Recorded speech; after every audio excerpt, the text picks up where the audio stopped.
I really, really loved John Bonham. I really, really loved Keith Moon.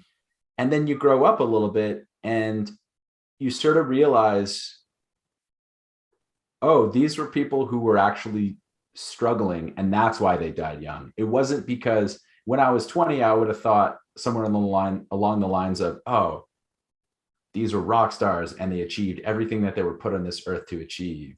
And that's so badass and cool that they died at 32 or 27 or 33 or whatever, right? Whereas now,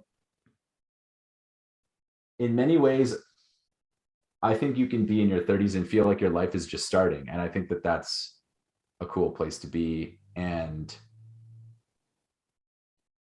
a lot of my musical heroes are the ones that just kind of endure, right? The ones that just keep making things or keep playing or what have you. And again, somebody like Questlove really comes to mind because, I can't remember the last time I watched a whole episode of the Jimmy Fallon show. I really don't care. But when I have even it's on TV or whatever, and you watch a snippet of it, the coolest parts are always in my mind, when the camera's on Questlove and they're doing some sort of comedic bit and it involves what he's doing on the drums or what have you, right?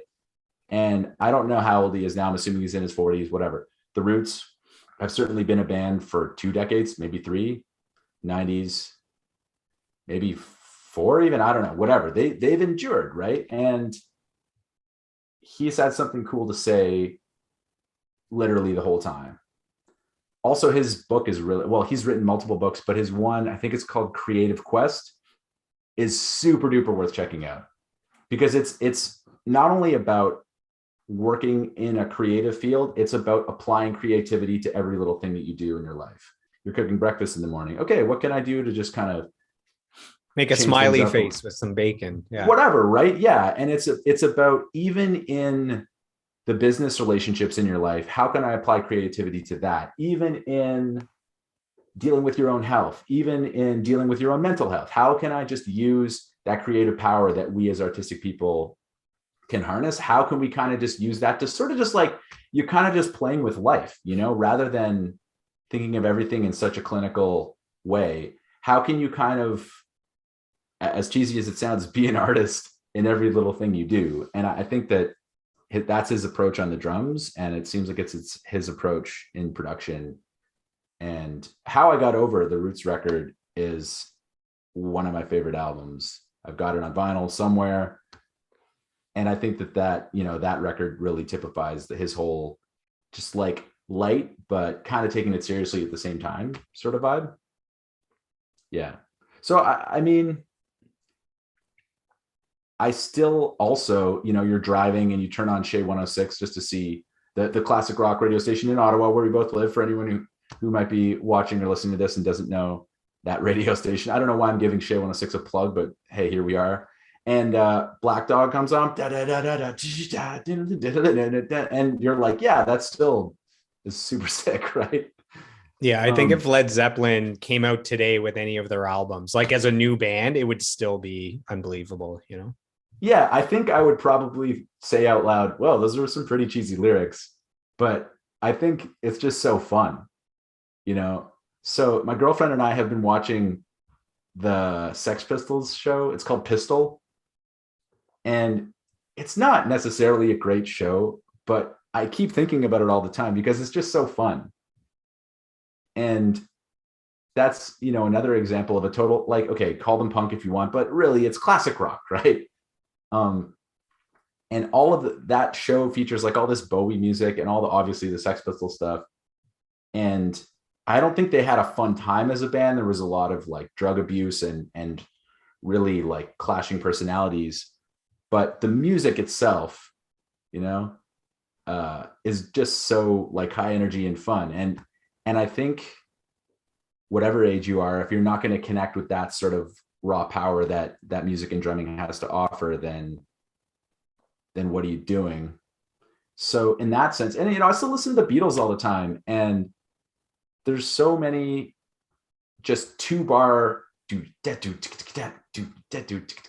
really simple, or I guess that's just like a 1-bar pattern. Dear Sir, what's it called? Paperback Writer. Do that do that do get do that. Dear Sir, man, can I read it? Maybe it's right. Can you take a look? And that's like such a simple. He just does this little hi hat thing at the end of it. He would always just throw in these little. Oh, here you go. Here's an extra little spice. You know, here's an extra little thing that you wouldn't expect. And the Beatles, we've all heard all those. If you like music, you've probably heard all those songs too many times. They had a few good songs, eh? The Beatles. Yeah, a couple. Yeah, they did yeah. all right. Yeah. Yeah, but have you watched the Everyone tells me to watch it. It's like 6 hours in the studio. Yeah, right? yeah. I gotta watch that. What's it called? I think it's called. Is it called Get Back or Get Back? Yeah, it's called Get Back. Yeah, because I wanted to say, is it called Let It Be? No, it's called Get Back.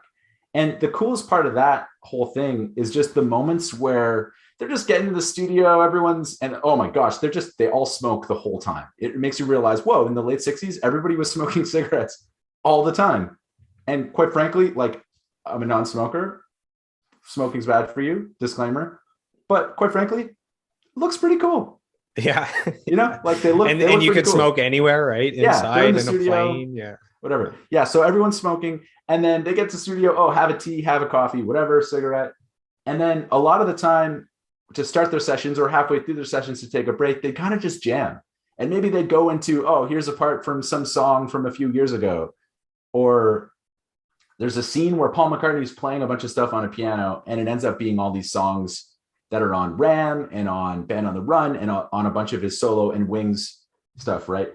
But some of the greatest parts of that whole thing, which again, I know, I'm sorry if people are telling you to watch it and it's you're hearing that ad nauseum, but in my mind, the best parts are like, oh, they're just the Beatles and they're just jamming, you know? And it's just, oh, now John Lennon's on drums, or now Paul McCartney's on drums, or now, you know, Paul McCartney, McCartney, it's like, oh, he's on drums, now he's on bass, now he's on piano, now he's on guitar, now like, I really, the older I get, the more I realize that Paul is the best Beatle. Hot take. Yeah. I hear that the best part of that is that it shows that they're human. Like it's not like you're just seeing the biggest band in the world with, 200,000 people in concert. It's like, these are 4 humans in a studio trying to make a great album, Yeah. And like somebody's late or somebody completely just messed up that somebody just made a mistake, even though for the last 2 hours they've been playing and it sounds picture perfect. And even some of those scenes, you're watching what made it onto Let It Be, the final master, right?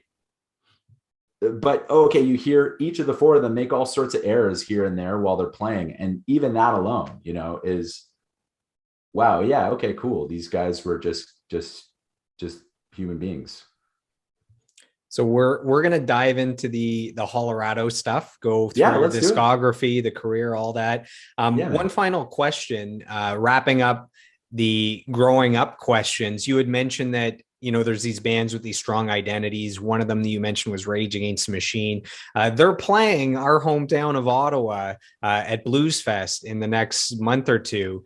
I got tickets to the full Blues Fest, so I'm going every day. There's lots of great artists. Are you going to see Rage at all? I mean, this is going to be incredible. I never thought I'd be able to see them once they broke up a while ago. Yeah, I should. You know what? I should hop on the Blues Fest website and take a look at some stuff, and we should make a plan to go. I have seen. You know what? I saw my friends in Tokyo Police Club play. I guess it was last year's Blues Fest. It was pretty pared down because of COVID stuff. I mean, it was still a big outdoor show. It was them and I can't remember who else played, but it was at Le Breton Flats. No, it wasn't at Le Breton Flats. It was at, what do they call it? Lansdowne. And other than that, I haven't really seen a band in 2 years. Yeah. So I should check out some of that stuff. I've never seen Rage live. And that, honestly, it's one of those things that going to see live music has just been so not on my radar because you just kind of get used to not doing it, which also sounds weird. But yeah, I should go to that show. That would be good. So as a heads up, I was for sure going to go to see Just Rage. And then when I looked at ticket prices, Just Rage Against the Machine is, let's say it's pretty expensive. It's like $120 $70. Like it's quite a bit. Yeah. And then the full Blues Fest pass. So to see like 300 bands, including all the headliners, the full early bird pass was like $220. So it's like, okay, if I just see Rage and I go see one other band, it's more expensive than getting the full. So as a heads up, I got the full pass because financially it makes sense. There's some good artists. There's the Tea Party playing and 3 Days Grace and Alanis and Garbage and Luke Combs. And it's a pretty stellar lineup this year. Anyways. Yeah, I should get back into that mindset of seeing live music.